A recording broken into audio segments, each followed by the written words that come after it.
최소한의 미술사 6장 더없이 찬란한 중세의 미술바이 박신영 2019년 1월 7일 Medieval art. 중세 화가 히에로니무스 보시의 세상적 기쁨의 정원의 부분 1495에서 1505년 근대 미술과 중세 미술 중세의 미술에 관해 쓰기 앞서 먼저 말하고 싶은 것은 이 책은 연대기순으로 쓴 책이 아니라는 점이다. 근대 미술에 대한 설명을 끝내고 과거로 돌아가 중세의 미술을 설명하는 것은 그렇게 설명하는 것이 중세 미술을 설명하는 최선의 방식이라고 생각했기 때문이다. 중세 미술은 자연에 대한 사실적인 묘사가 별로 강조되지 않았다는 점에서 우리에게 익숙한 유럽의 명화들과는 거리가 멀다. 오히려 상징성을 강조했다는 점에서 근대 미술과 유사하다. 모더니즘 페인팅에서 잭슨 폴록의 추상표현주의나 마크 로스코의 생면추상 그림에 자연에 대한 사실적인 묘사는 전혀 없었고 평면성이나 숭고와 같은 관념적인 것들이 강조되었다는 점을 기억해 주기 바란다. 중세의 미술도 비슷한 맥락에서 이해할 수 있다. 중세의 미술. 인문학에 관심이 있는 사람들이라면 알겠지만 일반적으로 중세가 가지는 이미지는 부정적인 의미에서의 어두움이다. 여러 가지 의미에서 영화로웠고 인간 중심적이었던 로마 시대에 비해 그 다음 유럽 사회를 이어간 중세 시대는 학자들이 만들어 놓은 이미지 탓인지 아니면 실제로 그러했는지는 알 수 없지만 어쩐지 음침하고 폐쇄적인 이미지를 가지고 있다. 중세 예술에 대한 평가도 이와 비슷하다. 위에 히에로니무스 보시의 그림에서 느껴지는 것처럼 뭔가 어둡고 음침한 예술이라고 생각하는 것이다. 하지만 중세 예술에 대한 이런 부정적 평가에 대해서는 쉽게 동의하기 어렵다. 중세 사회가 너무 신중심으로 치우쳐져 있었다고 보는 인본주의자들의 비판은 충분히 이해하지만 중세가 남겨놓은 예술들은 그런 가운데서도 너무 찬란하게 피어났기 때문이다. 인문학자들의 비판과 상관없이 대중매체에서는 꾸준히 해리포터, 왕좌의 게임과 같은 중세 판타지물들을 만들어내고는 한다. 이것은 어쩌면 중세만이 가지고 있는 특유의 아름다움과 분위기에 사람들이 끌리기 때문이 아닐까. 단순히 사실적인 아름다움이나 묘사의 측면에서 보면 다른 시대의 미술들보다 못하다고 평가할 수도 있지만 더 넓은 관점에서 보면 중세의 미술은 사람의 마음을 움직이는 강한 힘을 가진 미술 중 하나이기 때문이다. 그리스 헬레니즘 조각 라오콩 군상, 기원전 3세기 중세의 사두 정치 군상, 기원 후 4세기 그리스 로마 미술보다 오히려 퇴보한 것처럼 보이는 중세 미술. 중세 미술을 보면 인간이 미술을 어떻게 창조하는지에 대한 재미있는 관점을 발견할 수 있다. 우선 위의 두 조각상을 한번 비교해보자. 왼쪽은 대표적인 그리스 조각인 라오콩 군상이고 오른쪽은 중세 진입 시기의 4명의 황제를 뜻하는 사두 정치 군상 테트라키아 군상이다. 얼핏 봐도 알 수 있지만 왼쪽 그리스의 조각은 매우 정교하고 생동감이 넘치는 반면 오른쪽의 중세 조각은 어딘가 모르게 투박하고 세련되지 못한 느낌이 든다. 재미있는 점은 왼쪽의 그리스 조각이 오른쪽의 중세 조각보다 훨씬 옛날의 미술이라는 것이다. 위의 두 조각상에는 대략 600에서 700년의 연대 차이가 있는데 말하자면 유럽의 미술은 수백 년의 기간 동안 발전하지 못하고 오히려 투박하고 어설픈 예술로 퇴보한 것처럼 보이는 것이다. 이런 현상은 위의 작품뿐 아니라 중세 미술에서 전반적으로 나타나는 현상이다. 이런 현상이 나타나는 이유는 무엇일까? 유럽의 미술은 왜 중세의 수백 년의 긴 기간 동안 발전하지 못하고 오히려 퇴보한 것일까? 첫 번째, 가정 경제력 약화. 이 현상에 대해 크게 두 가지 해석이 존재한다. 우선 하나는 경제력 문제이다. 유럽은 그리스 로마 시대가 끝나고 중세로 진입하는 시기에 전체적인 경제력이 많이 약화되었는데 이에 따라 미술도 자연스럽게 퇴보하였다고 보는 것이다. 중세의 시작은 보통 기원 후 476년 로마의 멸망으로 보는데 조각상들이 투박해지기 시작한 것도 실제로 이 시기 즈음부터이다. 당시의 역사적 상황을 살펴보면 이렇다. 찬란했던 로마 제국도 쇠퇴의 운명은 피할 수 없었고 국력이 쇠퇴함에 따라 자연스레 콜로세움 같은 대규모의 로마식 건축 사업들도 점점 줄어들게 된다. 그리스 로마 시대의 조각은 본래 건축을 장식하는 부장품의 역할인 경우가 많았으니까 건축 사업이 줄어든다고 하는 것은 조각의 수요도 점점 줄어든다는 것을 의미한다. 또 수요가 준 만큼 실력 있는 예술가들도 줄어들었을 것이다. 예나 지금이나 미래가 밝지 않은 직업에는 뛰어난 사람들이 모이지 않는 법이다. 또 전체적인 경제가 쇠퇴하면서 미술품 수집에 열을 올리던 로마의 귀족들의 수요도 점점 줄어들었다. 로마의 귀족들은 자신의 개인 별장을 미술관화했다고 평가해도 좋을 만큼 그리스 조각 수집에 열심이었는데 점점 시대가 어려워짐에 따라 귀족들도 그럴 여유가 줄어들었다는 것이다. 결론적으로 그리스 로마라는 한 시대가 저물어가는 과정에서 미술도 같이 쇠퇴했다고 보는 것이다. 두 번째, 가정 기독교가 원했던 미술. 두 번째는 세계관 변화의 문제이다. 중세의 특징은 철저하게 기독교의 시대였다는 것인데 미술이 변화한 원인을 기독교에서 찾는 것이다. 실제로 미술이 투박하게 변하는 시점은 로마의 멸망 시점과도 비슷하지만 기독교가 한창 번창하던 시점과도 일치한다. 기독교는 4세기 전후로 로마 전역에 퍼져나가면서 그리스 로마 신화의 세계관을 무너뜨리고 그 자리를 대신 차지하기 시작했다. 그런데 유럽의 새로운 종교로 자리 잡은 기독교는 그리스 로마의 조각 같은 사실적인 미술을 별로 필요로 하지 않았다. 그리스 헬레니즘 조각인 비너스상, 근본적으로는 신을 조각한 것이다. 형상을 세우는 것에 부정적인 기독교. 기독교에서는 왜 사실적인 미술을 필요로 하지 않았을까? 원래 기독교는 그 기원인 유대교에서부터 어떤 형태를 가진 상을 세우는 것을 금지해왔다. 성경에 따르면 형상을 세우는 것은 우상 숭배로 연결될 수 있기 때문이다. 너는 위로 하늘에 있는 것이든 아래로 땅 위에 있는 것이든 땅 아래로 물속에 있는 것이든 그 모습을 본뜬 어떤 신상도 만들어서는 안 된다. 너는 그것들에게 경배하거나 그것들을 섬기지 못한다. 십계명. 그리스 로마 조각은 대부분 신화에 나오는 신들을 재현한 조각이었다. 그런데 기독교는 이렇게 신의 형상을 세우는 것을 율법으로까지 금지했으니까 신의 형상을 만들어내는 것이 대부분이었던 그리스 로마의 미술들은 중세로 진입하면서 쇠퇴하는 것이 자연스럽다. 중세의 기독교의 입장에서 보면 아름답게 조각된 수많은 그리스 로마 신들은 이교도의 우상신일 뿐이다. 지금 시대에는 이교도라는 단어를 떠올려보면 검은 두건을 쓰고 어딘가에 숨어서 악마라도 숭배할 것 같은 부정적인 느낌이 강하지만 당시의 기독교의 입장에서는 보면 제우스나 비너스 같은 그리스 로마의 신들을 믿는 사람들도 이교도다. 이런 시대라면 그리스 로마의 신들을 묘사한 조각상들은 도시를 아름답게 해주는 조각들에서 갑자기 제거시켜야 할 이교신의 조각들이 되어버리는 것이다. 그리고 이 조각상들의 제거를 명령한 기독교는 자신들의 신의 형상을 만들어 그 자리를 대체하는 것도 금지하였다. 정보를 전달하는 목적의 이미지들은 사실적일 필요가 전혀 없다. 중세 미술이 교육용 교재로서의 역할을 했다면 상징성을 띠는 방향으로 발전하는 것은 자연스럽다. 오른쪽은 지오토의 성모와 아이, 기독교가 필요로 한 미술, 교육적인 미술. 그렇다면 기독교는 어떤 미술을 필요로 했을까? 중세 기독교가 필요로 했던 미술은 교육적 미술, 그러니까 성경의 스토리와 교리들을 잘 설명해주는 미술들이었다. 말하자면 미술이 기독교의 교육용 보조교재로서의 역할을 하기 시작한 것이다. 보조교재가 필요했던 이유는 간단하다. 기독교는 원래부터 사회의 하층민에서부터 시작된 종교였고 전 유럽의 공통 종교가 된 이후에도 여전히 낮은 계층의 사람들에게 중요한 종교였다. 그런데 문맹률이 매우 높았던 고대의 라틴어나 그리스어로 쓰인 성경을 읽을 줄 아는 사람들은 일부 상위 계층들에 불과했으니까 낮은 계층의 사람들에게 기독교를 가르치려면 문자보다는 미술과 같은 이미지들이 훨씬 효율적이었던 것이다. 정보를 전달하기 위한 이미지들은 사실적일 필요가 전혀 없다. 오히려 교재로서의 역할에 충실하기 위해선 되도록이면 단순하고 상징적인 이미지가 효율적이다. 왼쪽의 그림은 화장실에 일반적으로 사용하는 픽토그램인데 화장실이라는 정보를 전달하기 위해서 사실성이 아닌 상징성이 뚜렷이 부각되는 이미지를 사용하였다는 것을 알 수 있다. 이와 마찬가지로 중세 미술에서도 상징성이 강조된다.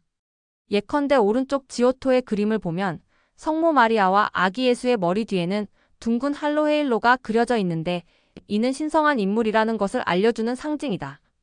감상이 목적이 아니라 기독교를 교육하고 전파하는 정보 전달이 목적이기 때문에 일러스트처럼 사실성 대신 상징성을 강조하는 방향으로 그려진 것이다. 사실성이 사라진 근본적 이유는 기독교다. 우리가 중세 미술을 두고 그리스 로마 미술보다 퇴보했다고 생각하는 이유는 중세 미술에서 사실적인 묘사가 점차 사라졌기 때문이다. 따라서 중세 미술은 그리스 로마 미술보다 시각적으로 투박해 보이고 우리는 이를 두고 기능이 떨어졌다고 판단하는 것이다. 그렇다면 중세 미술에서 사실적인 묘사가 사라진 이유는 무엇일까? 경제력의 문제일까 아니면 세계관 변화의 문제일까? 사실 인간사의 어떤 문제든지 한 가지 원인보다는 여러 가지 원인들이 겹쳐서 생기는 것이 보통이니까 둘 중 한 가지 원인으로 단정 지을 수는 없겠지만 만약 둘 중 무엇이 더 주요한 원인인지를 판단해야 한다면 세계관의 변화, 즉 기독교에서 그 원인을 찾을 수밖에 없다. 우선 경제력은 사실적인 미술의 발달과 큰 상관관계가 없다. 만약 경제력이 사실적인 미술의 발달과 상관관계가 있다면 고대의 다른 문명에서 사실적인 미술을 발달시키지 않은 것을 설명하지 못한다. 고대에는 여러 문명이 있었지만 그중 유독 그리스 로마만 사실적인 미술을 발달시켰는데 훨씬 강한 경제력을 가지고 있던 다른 고대 제국들, 예컨대 페르시아나 이집트, 그리고 아시아의 중국과 같은 다른 문명권에서는 사실적인 미술을 전혀 발달시키지 않았기 때문이다. 꼭 멀리 역사를 보지 않더라도 우리가 사는 지금 시대를 생각해보면 현대사회는 역사에 전례 없는 물질적 풍요를 누리고 있지만 현대미술이 그리스 미술과 같은 사실적인 미술 위주로 발달한 것은 아니다. 오히려 그 반대에 가깝다. 이러한 관점에서 보면 그리스 로마의 경제력 쇠퇴는 당시 미술이 사실성을 잃어갔던 것의 주요한 원인이라고 보기는 어렵다는 것이다. 퇴보가 아닌 변화다. 결국 중세의 미술이 갑자기 투박하게 변하기 시작한 이유, 즉 사실적인 묘사를 잃어간 이유는 경제력의 문제가 아니라 중세라는 시대의 세계관, 즉 기독교에서 그 원인을 찾을 수밖에 없다. 기독교가 지배하던 중세에는 사실적인 예술이 필요가 없었고 대신 기독교가 필요로 했던 미술들, 즉 상징적인 미술들 위주로 발달하였던 것이다. 이는 실력이 아닌 의지의 문제이며 퇴보가 아닌 변화라고 해석해야 하는 것이다. 또 다른 아름다움 상징성의 미술. 하지만 중세 미술이 사실적이지 않다고 해서 아름답지 않은 것은 아니다.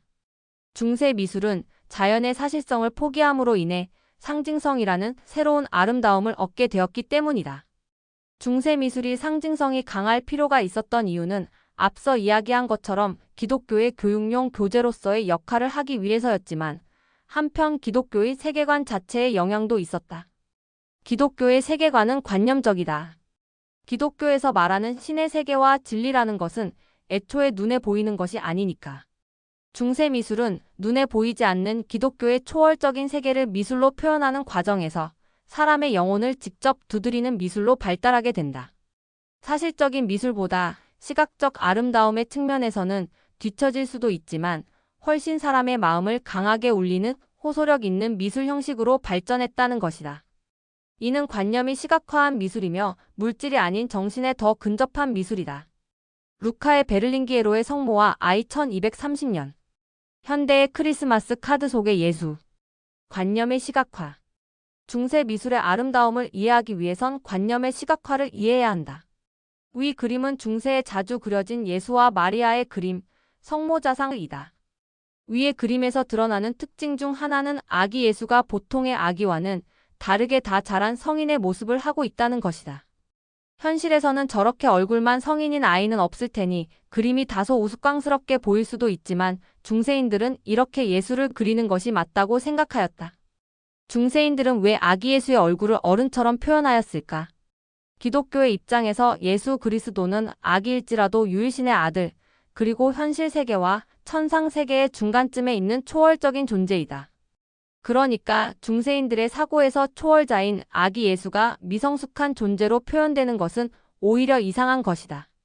즉, 중세 미술에서는 실제의 모습을 반영하는 것이 아니라 머릿속의 관념을 직접 표출하는 관념의 시각화가 더 중요하므로 세상의 구원자인 아기 예수를 구원자답게 진지하고 원숙한 모습으로 표현하는 것이다. 이것이 중세 미술의 특징인 상징성이다. 오른쪽은 현대의 크리스마스 카드에서 일반적으로 볼 수 있는 아기 예수의 모습이다. 이를 중세 회화와 비교해보면 그 차이가 명확한데 현대인들은 일단 그림은 실제와 똑같이 그려야 한다는 고정관념이 있기 때문에 아기 예수도 진짜 아기의 모습을 하고 있어야 한다고 생각한다. 하지만 중세인들의 입장에서는 이 그림은 맞지 않는 그림이다. 이를 두고 신성모독이라고 생각했을지도 모른다. 절대자라고 하기에는 너무 나약해 보이기 때문이다. 여기서 생각해야 할 부분은 미술에서 사실적으로 묘사하는 것과 관념을 표현하는 것 두 가지 중 미적인 우열을 가릴 수 있느냐는 것이다. 리얼리티가 강조된 사실적인 미술들이 아름다운 이유는 자연 자체가 완벽하도록 아름답기 때문이다. 따라서 그 자연을 모사한 그림이 아름다운 것은 당연하지만 사실적이지 않은 미술에도 아름다움은 있다. 중세의 미술은 사실적 아름다움을 포기하는 대신 초월적 세계관을 담은 매우 독특한 상징적인 미술 양식으로 발전하였다. 독일 쾰른 성당의 계로 십자가 965에서 970년 사과 그림. 상징적 미술의 아름다움 신성. 중세 미술에서 상징적 미술의 아름다움의 의미를 좀 더 생각해보자. 왼쪽의 십자가에 달린 예수 조각상은 독일 쾰른 대성당의 계로 십자가이다. 이 조각을 보면 십자가 주변에 뾰족뾰족하게 뻗어있는 형태들이 보이는데 이 십자가의 제작자는 무엇을 말하고 싶었던 것일까? 이 십자가를 살펴보기 전에 우선 이런 질문을 해볼 수 있다. 신성이나 영성을 그림으로 그리는 것이 가능할까? 우선 신성의 단어 뜻을 풀어보면 신적인 성품이나 정신 정도가 될 것이다. 현대의 유물론자들은 신이 존재하는지 않는다고 생각하니까 신성을 그린다는 것은 말하자면 존재하는지 않는 것을 그린다는 말이 된다. 신성이나 영성이 정말 존재하느냐 아니냐를 차치하고서라도 눈에 보이지 않는 관념을 이미지로 그릴 수 있는 방법이 있을까? 계로 십자가와 사과. 사과 그림과 중세 미술을 비교해보자. 우선 사과는 어린 아이도 쉽게 그릴 수 있는 그림인데 동그란 형태의 빨간색을 칠하고 꼭지를 다는 정도면 충분할 것이다. 그리고 아마 그 그림을 사람들에게 보여준다면 말이 안 통하는 다른 나라의 사람이라도 사과라는 것을 쉽게 인식할 수 있다. 그렇다면 사과가 아닌 신성이라는 단어를 그림으로 그릴 수 있는 방법이 있을까? 신성은 사과처럼 눈에 보이는 대상이 아니므로 딱히 방법이 떠오르지 않는다. 중세 미술의 대단한 점은 여기에 있다.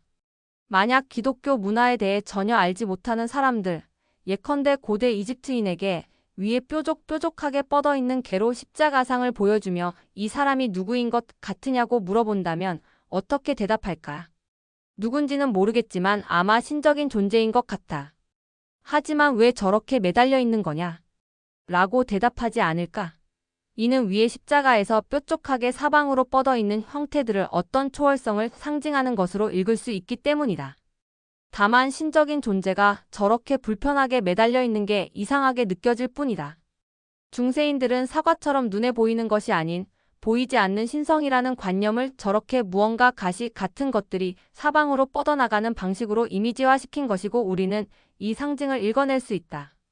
영화 패션 오브 크라이스트의 한 장면. 반대의 예로 만약 십자가에 달린 예수를 극단적으로 사실적으로 묘사한 그림을 방금 전에 고대 이집트인에게 보여준다면 어떻게 대답할까? 누군지는 모르겠지만 아주 죄를 많이 지은 반역자나 범죄자여서 형벌을 받는 것 같다. 라고 대답할 것이다. 사실적인 묘사에서는 상징이 전달되지 않기 때문에 예수 그리스도를 그저 형벌을 받는 범죄자로 인식할 수밖에 없는 것이다. 이처럼 중세 미술들은 사실적 묘사의 관점에서 보면 이상하게 보일 수도 있지만 보이지 않는 것들을 표현하려고 했다는 점에서 그 강점을 발견할 수 있다. 중세의 미술가들은 신성이나 영성 같은 어떤 눈에 보이지 않는 관념을 형상화하기 위해 그들만의 창조성을 발휘한 것으로 보인다. 그리고 그러한 관점에서 수많은 중세 미술을 하나하나 가만히 감상하다 보면 매우 성공적이다라고 평할 수밖에 없다. 독일의 쾰른 대성당, 13세기에서 15세기 고딕 양식. 중세 미술의 꽃 성당 건축. 중세 미술에서 꼭 살펴봐야 할 것은 성당 건축이다. 중세에는 개별 회화나 조각은 별로 발달하지 않았는데 이는 무엇보다 당시 교회에서 필요로 했던 미술이 성당 건물 그 자체였기 때문이다. 중세에서 회화나 조각은 대부분 성당 안을 장식하는 부장품 정도의 역할이었다. 나는 인류가 역사에서 창조해낸 모든 미술 중에 가장 아름답고 가장 빛나는 창조력을 보여준 것은 중세시대의 성당 건축이 아닐까 하고 생각한다. 중세의 성당들은 멀리서 보는 것만으로도 마음에 알 수 없는 고양되는 느낌을 준다. 그리고 사실적인 미술들이 인물이든 풍경이든 무엇을 따라 그렸다는 점에서 신의 창조물을 모사한 것이라는 한계가 있다면 중세 성당은 오로지 인간의 상상력으로 만들어낸 순수 창작물이었다. 중세 미술의 꽃이라고 할 수 있는 성당 건축 양식은 크게 로마네스크와 고딕 두 가지로 구분한다. 이 성당 건축 양식에 대해서 아주 간략하게만 살펴보면 다음과 같다. 바실리카의 내부 구조와 세인트 제노 성당, 이탈리아 베로나, 10세기경 로마네스크 양식. 성당의 기본 구조 바실리카.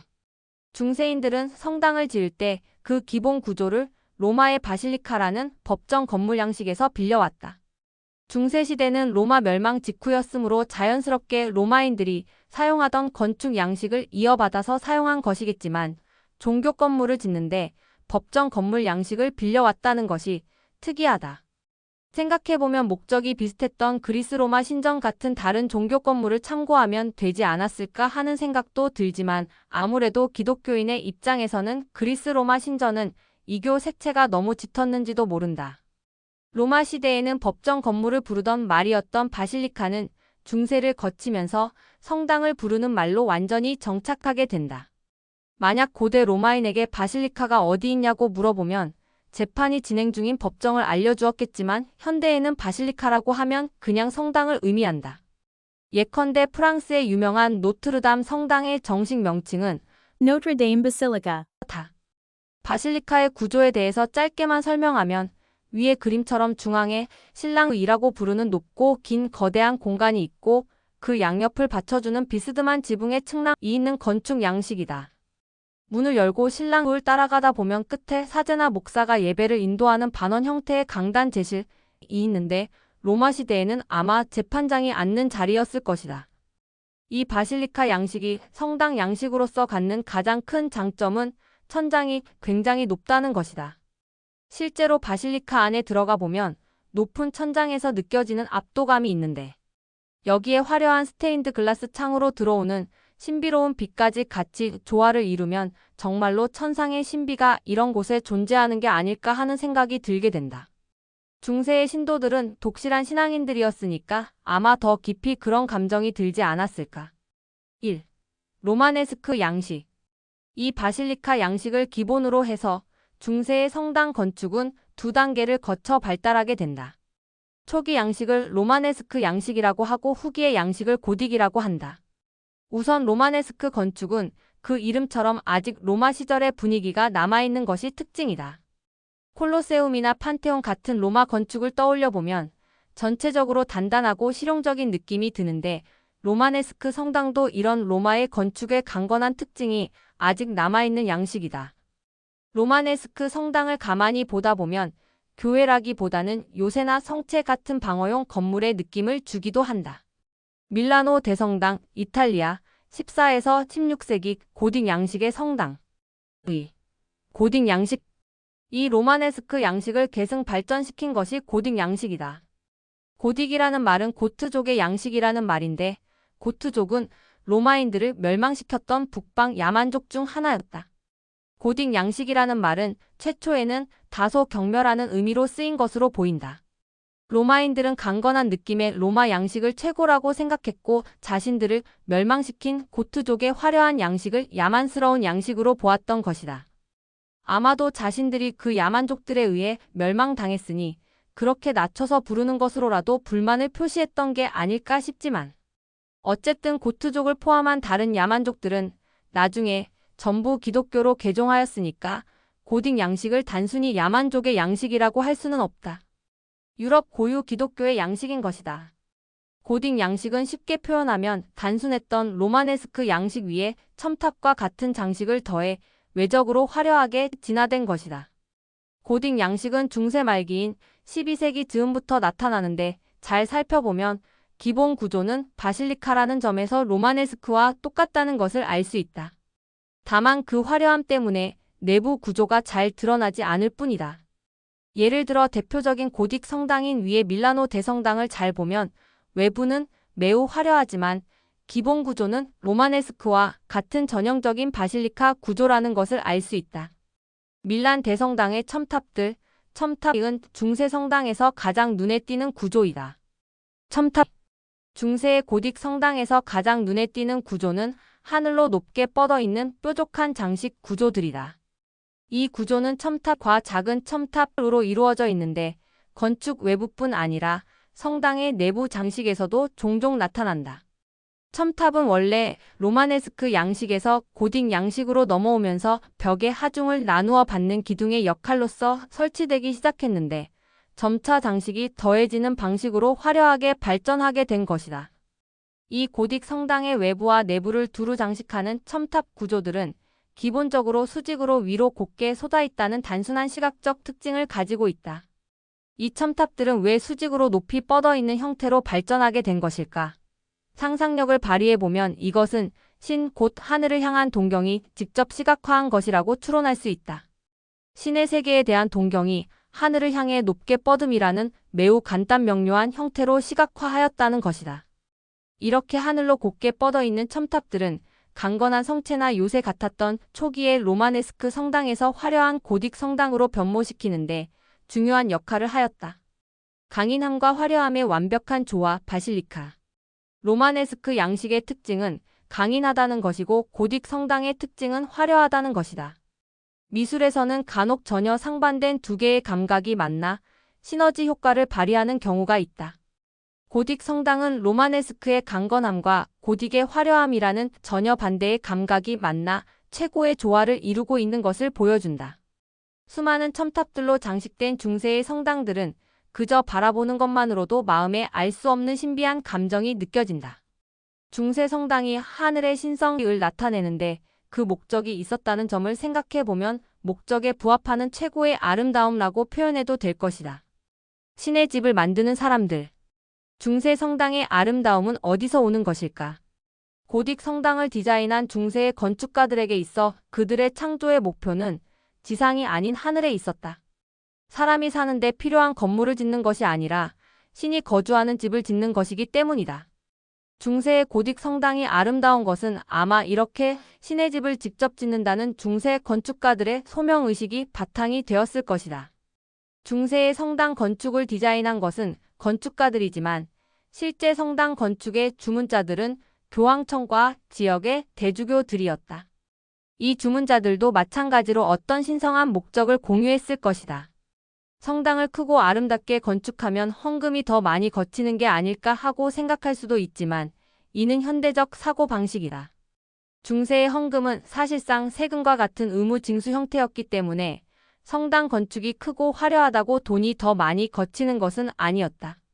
중세의 종교 권력자들은 앞 다투어 더 화려한 성당을 건축하기에 힘썼는데 이는 거대하고 초월적인 건축을 통해 천상세계의 신비를 사람들에게 직접 보여주어 사람들에게 더 강한 믿음을 심어주고 이를 통해 종교의 권위를 더 강화하기 위함이었을 것이다. 그리고 누구보다 성직자들 자신이 신의 집이라면 가장 아름답게 지어야 한다는 확고한 신념을 가지고 있었다. 건축을 할 때 이렇게 종교적 목적이 우선한다면 건축가들이든 주문자들이든 예산에 얽매이기보다는 그들이 지향했던 종교적 목표에 집중하여 건축할 수 있었을 것이다. 신의 섭리가 모든 것에 우선했던 중세에서만 가능한 환경인 것이다. 현대와 비교해보면 근현대의 건축은 대부분 시멘트와 유리로 덮인 네모난 건축이 주를 이루는데 이는 자본주의 시대에 적합한 양식이라고 볼 수 있다. 건축을 통해 더 많은 돈을 번다거나 조직을 더 크게 한다거나 하는 세속적 목적이 주를 이루는 것이다. 그렇게 보면 효율성을 중시하는 현대 자본주의 시대에는 중세 특유의 초월적 느낌의 건축을 시도할 만한 환경이 조성되기 어려울 것이다. 아마도 중세 성당은 인류사에 다시는 나타날 수 없는 건축 양식일지도 모르겠다. 신성한 공간. 여기서 생각해 볼 수 있는 것은 성당 건축을 생전 처음 보는 사람이라고 해도 이 건축물이 어떤 신성한 목적을 가지고 있을 것이라고 직관적으로 느낄 수 있다는 것이다. 추측컨대 조금 전 개로 십자가에 관해 질문했던 고대 이집트인에게 다시 가서 이 건축물이 무슨 건축물인 것 같으냐고 물어본다면 그들은 어떻게 대답할까? 나는 그들이 자연스럽게 신성한 공간이라고 대답할 것이라고 생각한다. 신의 집이 실제로 어떻게 생겼는지는 아무도 알 수 없다. 아무도 가본 적이 없기 때문이다. 결국 신의 집은 건축가들의 상상력을 통해서 만들어질 수밖에 없었는데, 그렇게 보면 중세 성당은 매우 성공적이었다고 평할 수밖에 없다. 우리는 중세 성당을 보면서 단순히 크기의 웅장함만 느끼는 것이 아니라 신성한 공간이라는 느낌을 직관적으로 가질 수 있기 때문이다. 블라우비렌의 아베이 교회의 재단화, 독일 15세기. 중세의 미술은 특별하다. 중세 미술의 꽃이라고 할 수 있는 중세 성당 건축, 그리고 다른 여러 중세의 미술들은 그저 암흑기의 예술이라고 폄하하기에는 너무 아름답게 피어났다.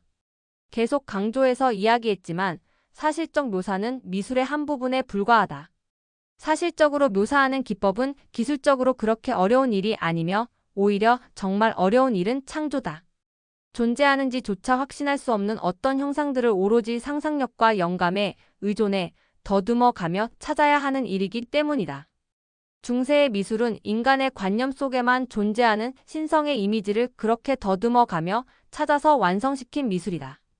단순히 자연을 묘사하는 것이 아니라 인간의 종교적 관념을 시각화하는 중세 미술만의 독특한 아름다움, 그리고 이를 완성한 중세 예술가들의 상상력은 그저 경이롭다고 밖에는 표현할 수 없다. 중세의 예술가들은 이름을 남기지 않았지만 인류사의 가장 아름다운 그 무언가를 후대에 남겨준 것이다. 중세에 대한 부정적인 평가. 서양사를 곰곰이 살펴보다 보면 인문학자들이 중세에 대해 부정적으로 평가하는 것도 어느 정도 납득이 간다. 중세는 로마 멸망으로부터 시작되었는데 로마 시대 자체가 너무나 인간적이었고 희망에 가득 차 있는 시대였기 때문이다. 로마사를 공부하다 보면 어느 매력적이고 매사에 긍정으로 가득 찬 로마라는 젊은이가 역경을 이겨내며 성장해 나가다가 결국 서서히 파멸해 가는 과정을 지켜보는 듯한 기분이 든다. 그런데 이 젊은 주인공의 파멸을 부추긴 것이 기독교라는 새로운 시대 정신이었던 것이다. 그리고 중세가 끝나고 이성과 합리주의를 부활시킨 르네상스는 우리가 살고 있는 현대사회의 전신이다. 그러니까 영화로웠던 로마 제국과 우리가 살고 있는 근현대 사이에 껴있는 중세 미덜 에이지라는 시대는 말 그대로 역사 속에 어쩔 수 없이 있었던 잊고 싶은 중간시대 혹은 마녀사냥과 속죄의식으로 점철된 어두운 시대 정도로 치부되는 것인지도 모르겠다. 그러나 이런 중세에 대한 평가는 인문학자들이 만들어낸 허상은 아닐까. 그 영화로웠던 로마에도 항상 비합리는 존재했으며 기득권 로마 시민들이 행복했던 만큼 노예들의 삶은 고통스러웠다. 그리고 어두웠던 중세를 극복하고 새로 건설한 근대의 이성중심주의는 결국 수천만의 원주민과 노예들을 고통 속에 빠뜨린 제국주의를 탄생시켰으며 그 끝에는 인류사에 한 번도 존재한 적 없는 비극 1, 2차 세계대전을 일으켰다. 그렇게 보면 과연 중세시대만이 그렇게 인간에게 불행한 시대였다고 쉽게 말할 수 있을지 모르겠다. 인간이 추악한 것이지 중세가 특별히 더 추악한 것은 아니라는 것이다. 더없이 찬란했던 중세의 미술. 중세의 미술은 더없이 찬란하다. 중세인들은 신의 세계가 실존한다는 것을 조금도 의심하지 않았기 때문에 오로지 종교적 관념을 시각화하는데 모든 에너지를 쏟을 수 있었고 그 결과로 인류사에서 가장 영적이며 아름다운 미술들을 탄생시켰다. 이렇게 신의 세계를 시각화하는 작업은 이름조차 남기지 않은 수많은 중세 예술가들의 헌신에 의해 피어났다. 이것을 헌신이라고까지 표현할 필요는 없다고 생각할지 모르겠지만 적어도 중세의 예술가들 스스로는 자신의 노력이 신에 대한 헌신이라는 것을 조금도 의심하지 않았을 것이다. 유실론자이건 무실론자이건 상관없이 중세 미술에서 신성 혹은 영성이라는 관념이 시각화하는 과정은 흥미롭게 지켜볼 만하다. 모든 것을 의심하면서 살아야 하는 현대에는 절대로 나타날 수 없는 인류의 역사에서 앞으로도 다시는 나타날 수 없는 순수한 미술이 바로 중세의 미술이기 때문이다.